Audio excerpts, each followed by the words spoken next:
La Segunda Confesión Bautista de Londres de 1689.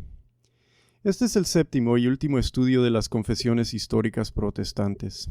El número 7 es el número de la perfección y por eso corresponde estudiar en el séptimo puesto y el puesto culminante, la Confesión Bautista.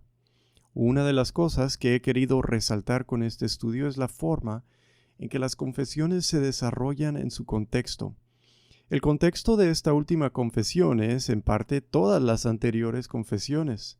Los bautistas particulares del fin del siglo XVII representan algo importante de la Reforma, y no se consideraban ellos mismos un elemento ajeno a la tradición de Lutero, Cranmer, Calvino o del puritanismo.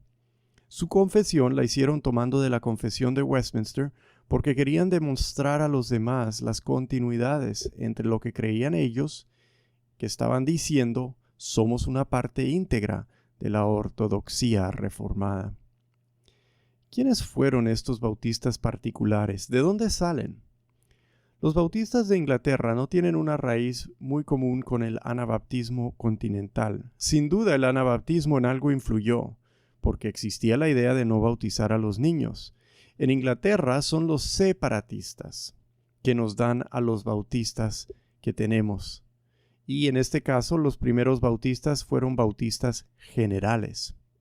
Recordando el puritanismo, que quería seguir la reforma de la iglesia inglesa, pero fue frustrado durante los años del fin del siglo XVI y del comienzo del siglo XVII, hubo entre estos puritanos quienes se rindieron en cuanto a seguir la reforma dentro de la iglesia del país. Estos que no querían estar dentro se salieron diciendo que la iglesia nacional no se podía purificar. Se separaron. Son separatistas. Un separatista es un puritano que no ve forma de lograr una reforma completa en el país y en vez dice que hay que formar iglesias aparte y reformarlas independientemente de todas las demás. Un separatista es un puritano que ya no busca purificar el país, sino solo las congregaciones que se puedan. Un separatista de Londres que tuvo que huir a Holanda fue un hombre llamado Henry Ainsworth, quien escribió una confesión llamada Una Confesión Verdadera, a True Confession, de la cual tomaron después para la primera confesión bautista de Londres. Este hombre, Henry Ainsworth, no fue un bautista, fue un separatista paido-bautista, ¿sí? Que todavía bautizaba a los niños, a los hijos. Él no fue como un bautista en ese sentido, pero sí fue un separatista y escribió una confesión. Tuvo que huir porque en ese momento ser separatista es algo parecido a ser un traidor, es una traición al país. Y por eso muchos de ellos tuvieron que huir a Holanda, donde había más tolerancia y donde no son considerados traidores. Un bautista en estos momentos es uno que quiere ser como un separatista, tiene el parecer del separatista y lo lleva a la conclusión que la iglesia impura tampoco bautiza correctamente, ¿sí? Que no solo hay que separarse, pero también hay que bautizar diferente.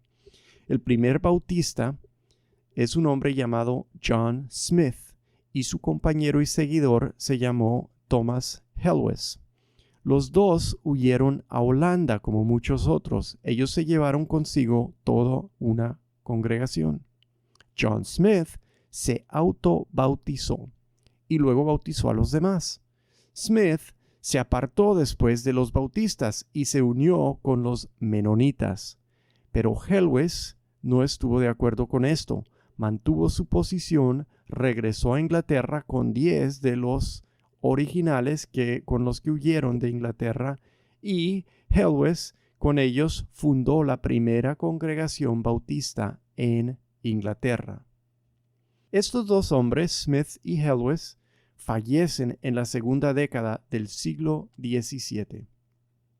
Pero representan los comienzos históricos de los bautistas, los que creen en la tolerancia de religión y el bautismo de creyente, y que la Biblia tiene que dirigir cómo se organiza una iglesia y su gobierno de forma bautista. Después de ellos viene un hombre llamado Thomas Grantham. Este hombre fue pastor y evangelista en Lincolnshire, que es como un departamento de Inglaterra. Él fue uno de los más conocidos entre los bautistas generales, quienes escribieron una confesión en 1660. Thomas Grantham predicó, fue perseguido, perseveró, luchó por el evangelio y fue un fiel hombre de Dios. Pero estos bautistas no creían en la redención limitada, en la redención particular, y por eso se llamaban bautistas generales, porque creían en una redención general, que Cristo murió por todo mundo y solo se aplicaba al creyente. Eran algo afines al arminianismo por la redención general que creían, aunque no creo que fueran de todo arminianos. En los demás puntos estaban de acuerdo con el calvinismo, si entiendo eso correctamente. Después, en el siglo XVIII, muchas congregaciones de los bautistas generales hicieron lo que hicieron también los congregacionalistas, la denominación de John Owen. ¿Qué hicieron en el siglo XVIII? Se volvieron unitarianos y se apartaron de la ortodoxia. Un unitario niega la doctrina de la Trinidad y eso es muy grave. Y el problema con estos bautistas generales es que no pusieron raíces firmes, aunque sí se difundieron su parecer por Inglaterra y América. Bueno, dejemos los bautistas generales y hablemos de los bautistas particulares. En Londres había una iglesia de la cual no sabemos mucho, a la cual llegó un hombre llamado John Spilsbury en los años de la década 1630. Esta iglesia era una iglesia en transición. Estaban formando su parecer. Estaban haciendo preguntas como, por ejemplo, ¿será que volvemos a bautizar a una persona que se bautizó como niño, como bebé? ¿Y cómo hay que bautizar? ¿Se hace eso por inmersión o cómo se hace? Y uno de los miembros de las varias facciones que están saliendo de esta iglesia en Londres, algo desconocida, llaman a Spilsbury como pastor. Este hombre fue un bautista firmemente calvinista, ¿sí? Él está existiendo en un momento cuando están formando sus convicciones bautistas, pero él no está formando ninguna convicción calvinista porque ya la tiene, la trae completa. Se opuso con gran rigor al arminianismo. Tenía el sistema teológico de la ortodoxia reformada. Era un calvinista muy bien formado y llevó a su iglesia en esa dirección, junto con la parte bautista, bautizar creyentes nada más. Y es en Londres que crece este parecer que le llamamos bautistas particulares. Son hombres como William Kiffin. Él se destacó por ser la única persona que firmó la primera confesión bautista junto con la segunda 30 años después. Él fue un empresario y pastor que logró salir adelante con el comercio y se volvió rico. Y así ayudó a los hermanos. Él debatió en un momento con John Bunyan. Debatieron si era debido requerir que alguien se bautizara para poder tomar la Santa Cena, porque Bunyan decía que no era necesario. Bunyan también dijo, yo no soy un bautista, aunque hay quienes lo cuentan entre los bautistas. William Kiffin, que siempre fue un bautista particular, debatió con él en un momento. Otro hombre bautista particular fue Hansard Knowles, un pastor muy fiel y dedicado. Igual fue Benjamin Keach, un hombre más joven de una generación después de Hansard Knowles, que fue otro pastor fiel. Estos hombres fueron perseguidos, tomaron parte en fuertes debates teológicos, pensaron, pastorearon y lucharon por sus creencias bautistas. Son algunos de los bautistas particulares asociados con la confesión bautista, la segunda. Desde el comienzo, los bautistas en Inglaterra fueron acusados de ser anabaptistas. Tenían esto en común: bautizaban solo creyentes. Pero el anabaptismo, que sin duda influyó en algo, no viene del puritanismo inglés. De hecho, era ilegal ser anabaptista y condenado con pena de muerte durante el reino de Elizabeth. Siempre habían otros bautistas en esos tiempos con un parecer que se identificaba por algo como arminianos, los bautistas generales. Y en ese momento la redención general, junto con el resto del calvinismo, era una opción teológica que en esos días se estaba desarrollando, estaba entrando al mundo. En Inglaterra tenían en ese momento lo que llamaban la redención universal hipotética, protagonizada por un hombre llamado John Davenant. En Francia, en Saumur, tienen lo que es más comúnmente conocido como el amiraldianismo, que también dice que la redención de Cristo se hace por todo el mundo, pero solo se aplica a los escogidos, y en lo demás son calvinistas, solo que creen en una redención universal o general. Y me parece que los bautistas generales son de ese parecer y están pues sintiendo las ondas de lo que se está desarrollando en Inglaterra y en el continente en esos momentos. Pero los bautistas particulares fueron hombres de parecer calvinista desde un comienzo, diferentes a los otros reformados en cuanto a su congregacionalismo, que también lo tenían otros reformados, pero no todos los reformados. Es decir, la independencia de la iglesia local, que es algo que surge en Inglaterra, y también son diferentes a los reformados en cuanto a el bautismo. Pero como demuestran sus confesiones iguales al resto de la Reforma en las doctrinas de la gracia y en emplear una teología del pacto para apoyar su calvinismo, son del mismo parecer. Por esta razón, sacaron una primera confesión las 7 congregaciones de bautistas particulares en Londres en 1644, la cual aumentaron y corrigieron en 1646. Esa es la primera confesión bautista de Londres. Querían decirle al mundo, no somos anabaptistas. De hecho, con estas palabras comienza esa confesión. Dice, una confesión de fe de 7 congregaciones de Cristo en Londres, comúnmente llamadas de manera injustificada anabaptistas. Esta publicación procura vindicar la verdad, instruir a quienes la desconocen y aclarar aquellas calumnias que tan a menudo les son lanzadas de manera injustificada, tanto en la prensa como en los púlpitos. Y por ser muy parecidas, se cree que esta confesión es basada en la verdadera confesión de Henry Ainsworth, que mencionamos antes.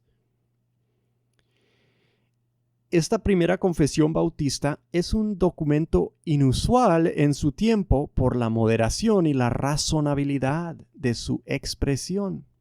La verdad es que sus enemigos la leyeron y le hallaron ningún error. Sin embargo, dijeron los enemigos de los bautistas que lo que estaban haciendo es usar la confesión para ocultar sus verdaderas creencias. Y ese es un nivel muy alto de desprecio y de malicia, ¿verdad? Es en ese contorno. Eso nos dice algo del contorno en el que surgen estos documentos y en el que viven los bautistas, ¿sí? Uno de los problemas que tenían en Inglaterra en este momento es que se estaban disparando las sectas y la situación de verdad confundiría muy fácilmente a cualquiera. Es difícil recordar el número de sectas que existen en Inglaterra en ese momento. Son muchísimas. Y los bautistas particulares usan su confesión para dejar muy claro qué es lo que ellos creen. Y es un documento fantástico para eso. Es un documento que lo logra muy bien. Esta muy buena primera confesión bautista de Londres todavía existe y se puede obtener en español si la buscan. Debemos aquí notar que desde un comienzo los bautistas particulares se apegaron a una confesión de fe. Es decir, casi no existieron antes de adoptar una confesión. La historia de los bautistas particulares, los bautistas reformados, es una de ser confesionales, de escribir lo que creen en su confesión y suscribirse a la confesión. ¿Por qué tenemos, entonces, si existe esta primera confesión, una segunda confesión?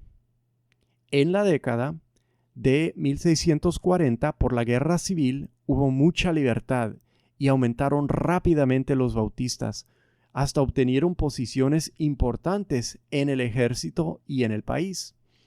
Con la restauración de la monarquía en 1662,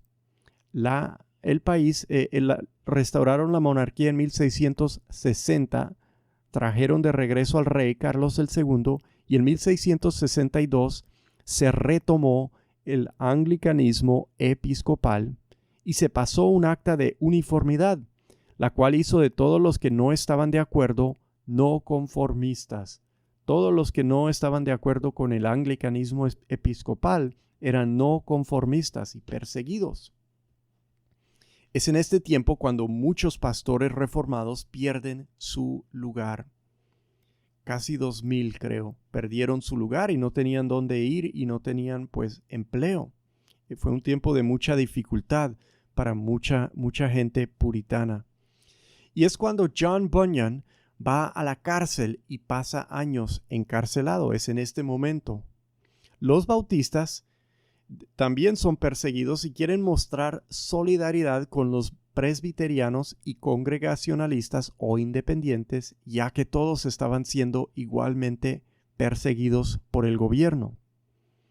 ¿Qué hacen? Pues la publicación de la Confesión de Westminster en 1647 había dado al mundo una muy buena confesión protestante, organizado en forma mejor a las demás.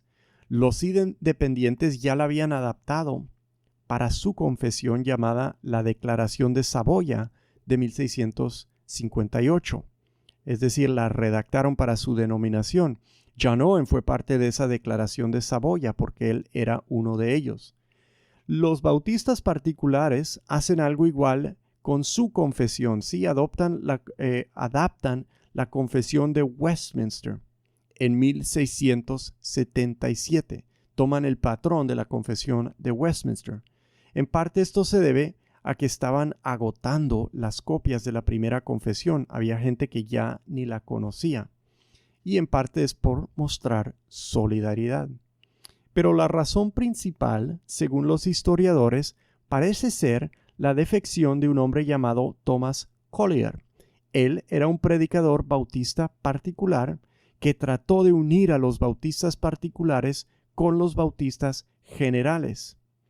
Y eso fue una de las razones por la cual hicieron otra confesión. Parece que este hombre ellos necesitaban afirmar, los bautistas particulares necesitaban afirmar muchas cosas que este hombre se puso a negar y con el cual ellos habían estado asociados. Creo que él fue como un misionero, lo enviaron a predicar y se puso a decir que los particulares y los generales no tenían diferencias y minimizar la doctrina y quién sabe qué. Y por eso querían tomar su distancia de él con una nueva confesión clara. ¿Qué sabemos del contexto de la Segunda Confesión Bautista de Londres? Una de las 7 iglesias de la primera confesión se ubicaba en el sector de Londres conocido como Petty France. Petty France. Ellos tenían 2 pastores, Nehemias Cox y William Collins. Nehemias Cox fue un hombre muy bien educado, manejaba latín, griego y hebreo y se destacó en escritos defendiendo a los bautistas particulares y avanzando su teología. Se cree que principalmente son estos hombres, Nehemias Cox y William Collins, que elaboran la segunda confesión. Esta iglesia en Petty France, en Londres, es un sector de Londres, primero publicó esta segunda confesión en 1677 y parece que ya la conocían varios, o sea, la habían circulado en borrador antes de publicarla. Se comenzó a emplear por todo el país, es decir, la gente la conoció, las congregaciones la leyeron y dijeron, eso está muy bueno. Pero en esos días no se podían juntar en una asamblea los bautistas porque la ley prohibía que hicieran asociaciones religiosas afuera de las asociaciones oficiales de la iglesia anglicana. Pero sucedió la Revolución Gloriosa de 1688, en la cual Los ingleses corrieron al rey Jacobo II, el hijo de Carlos II, y pusieron otro rey, un noble de Holanda. Es decir, vino una nueva casa real y vino también una nueva política de tolerancia religiosa. Permitieron tolerancia a muchas denominaciones protestantes y permitieron, importantemente, que se reunieran a hacer sus cosas. Y es por eso que tenemos la fecha de 1689. Es el momento en el cual, después de la tolerancia de 1688, por fin se pueden reunir, pueden hacer una asamblea general de bautistas particulares y durante la asamblea formalmente aceptan la confesión para sus iglesias. 107 congregaciones bautistas particulares mandaron delegados a esa asamblea. Tanto habían crecido en esos 50 años. Desde la primera confesión de solo 7 congregaciones.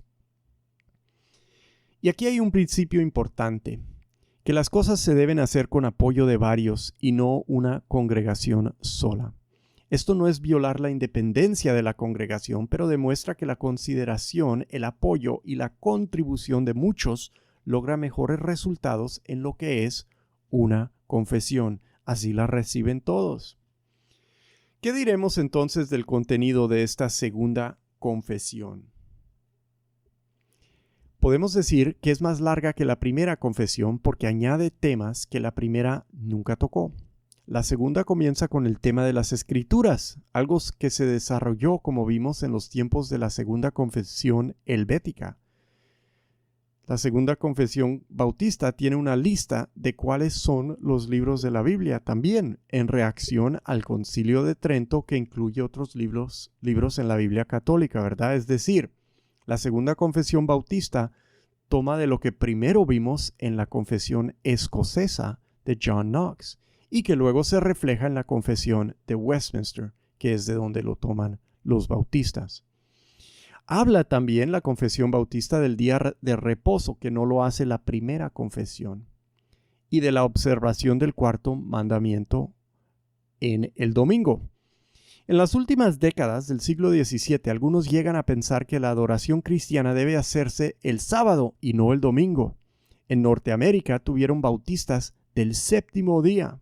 Quizás es por esto que se desarrolla más esta parte en la segunda confesión. También, la relación del creyente a la ley de Dios es un tema que aclara la Reforma y el puritanismo inglés es uno de los más estrictos en cuanto a la observación del Día del Señor. Esto sin duda es algo que toman de la confesión de Westminster. También una diferencia entre la primera y la segunda es que la segunda habla del matrimonio. Interesante que lo definan.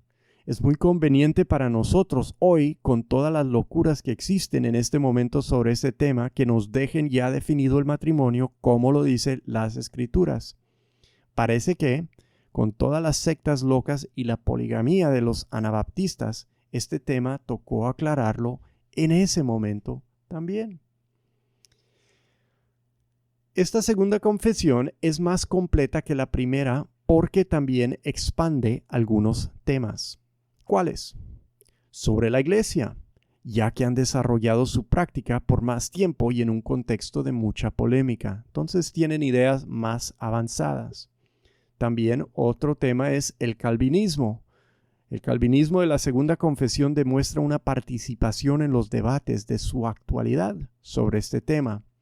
Podemos notar que lo que fue para la primera generación de confesiones protestantes el tema de la Santa Cena en el siglo XVI, del cual hablamos en las primeras confesiones de esta serie, lo que fue eso para la primera generación, el tema de los decretos y la teología del pacto, lo fue para la segunda generación, la del siglo XVII, la de Westminster, los cánones de Dort y ahora la segunda confesión bautista. Los bautistas tienen su propia teología del pacto, pero lo hacen dentro del contexto del calvinismo ortodoxo de la Reforma, como apoyo a las doctrinas de la gracia. Como hemos visto, toda confesión excluye e incluye. Es porque una confesión es como una frontera. marca los límites de la comunión, de lo que tenemos en común contra lo que no tenemos en común con alguien. Y también avanza la primera confesión, la segunda, porque exhibe un tratamiento más amplio en áreas, por ejemplo, de la Santa Cena. En la primera confesión solo se menciona la cena como algo en la cual un miembro bautizado puede participar, nada más. Obviamente no han entrado estos hombres en todos los debates del siglo anterior. En la segunda confesión están alineados con la visión reformada que viene de Calvino y de la confesión de Westminster. No comienzan con las mismas peleas porque no están en el mismo contexto original, pero rápidamente se ubican y se nota dónde ellos están puestos. Igual, esta confesión tiene sus diferencias en cuanto a la confesión de Westminster, aunque la sigue obviamente en mucho. La segunda confesión bautista eliminó 2 de los capítulos de la confesión de Westminster, el capítulo 30 de la disciplina eclesiástica y el capítulo 31 de los sínodos y concilios. ¿Por qué los eliminó? Obviamente el parecer bautista sobre estos temas es diferente. Otra de las diferencias y de las más interesantes, por no decir controversiales, que hicieron en la confesión bautista es eliminar las siguientes secciones, no capítulos, pero seccioncitas, ¿verdad? Por ejemplo, no hablan sobre la reprobación, no lo incluyen en la segunda confesión y eso viene en la confesión de Westminster. Interesante. La mención del pacto de obras como tal. ¿Sí? La confesión bautista no dice como la de Westminster, dice pacto de obras. La idea sí se puede aún detectar, pero no usa el idioma, el lenguaje preciso, pacto de obras, la expresión. También eliminan sobre el deber del magistrado de suprimir herejías y la prohibición de rebelarse contra el gobierno. Un bautista puede rebelarse contra el gobierno y un presbiteriano no lo puede hacer. Estas últimas 2 se eliminan debido a la creencia bautista en la separación de la Iglesia del Estado. Son los que operan afuera del ámbito de la religión promovida por el gobierno que logran este parecer. Y es también por eso que a veces los acusaban de ser anabaptistas. Porque Calvino no tenía ese parecer. Él no creía que se podía realmente rebelar uno en contra del gobierno. Esa es una diferencia que él tenía, recordemos, con John Knox. A la misma vez que le quitó la confesión bautista algo a la confesión de Westminster, la confesión bautista también agregó. Al capítulo sobre la iglesia le agregó 9 secciones, ¿sí? A las 6 originales. La confesión bautista no buscaba ser la confesión de todo un país, solo de una denominación, y así especifica el gobierno y la política bautista con claridad, como no lo especifica la confesión de Westminster en términos de la política y el gobierno de la iglesia presbiteriana. Y esto en parte compensa por eliminar los capítulos 30 y 31 de Westminster. También agregaron algo sobre la perseverancia de los santos. Expandieron esa sección a lo que dice la confesión de Westminster. En algunos de los capítulos, la confesión bautista alteró mucho más de lo usual. Reescribió ese capítulo en algunas secciones. Se ve en el capítulo 15 de ambas confesiones sobre el arrepentimiento, ¿sí? Parece que ahí los bautistas particulares no creyeron que estaba bien escrita la de Westminster y lo cambiaron todo. También en el capítulo de los sacramentos u ordenanzas, 27 en Westminster y 28 en la confesión bautista, son tan distintas que se concluye que los bautistas no les satisfació lo que la asamblea escribió. Los bautistas eliminaron lenguaje de sacramentos y solo hablaron de ordenanzas. En Westminster, el bautismo y la Santa Cena son sacramentos. En la confesión bautista hablan de ellos como ordenanzas. Y es interesante preguntar por qué. Yo no sé. Los bautistas, porque estaban en una disputa sobre la adoración, también incluyeron en su confesión la aclaración que se podía usar himnos en la adoración y no solamente salmos. Y yo creo que ellos iban en la vanguardia de eso, porque por muchos años aún las iglesias reformadas solo cantarían salmos, los presbiterianos puros salmos. Todavía hay denominaciones de los presbiterianos que solo creen que hay que cantar salmos y nada más. Bueno. Además de todo esto, la Confesión Bautista tomó de la Declaración de Saboya, la Confesión de los Independientes, la Declaración de Saboya en la que participó John Owen, y tomaron copiando exactamente lo que dice esa declaración acerca del Evangelio. Es un capítulo netamente inventado por los de la Declaración de Saboya, que no está en la Confesión de Westminster.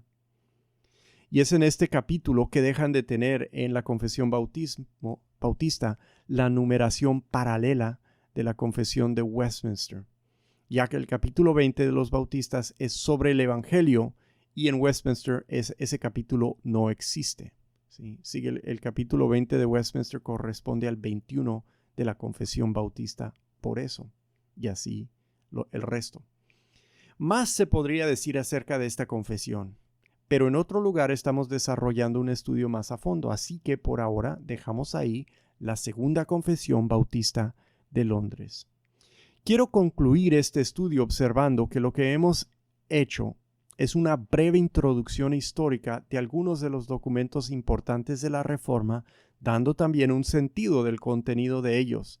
Al que quiera buscar, le esperan muchos recursos con mucha más información. La esperanza es que la persona que oiga esta serie pueda entender algo y apreciar las confesiones un poco más, y que se animen a leer algo más de estos documentos, que la verdad son muy ricos en teología, muy importantes para nuestra historia, y que todavía están en uso por protestantes de varias denominaciones, los protestantes de las denominaciones que son serios en cuanto a la doctrina y la práctica de su religión. Tenemos que entender que el protestantismo serio viene con confesiones.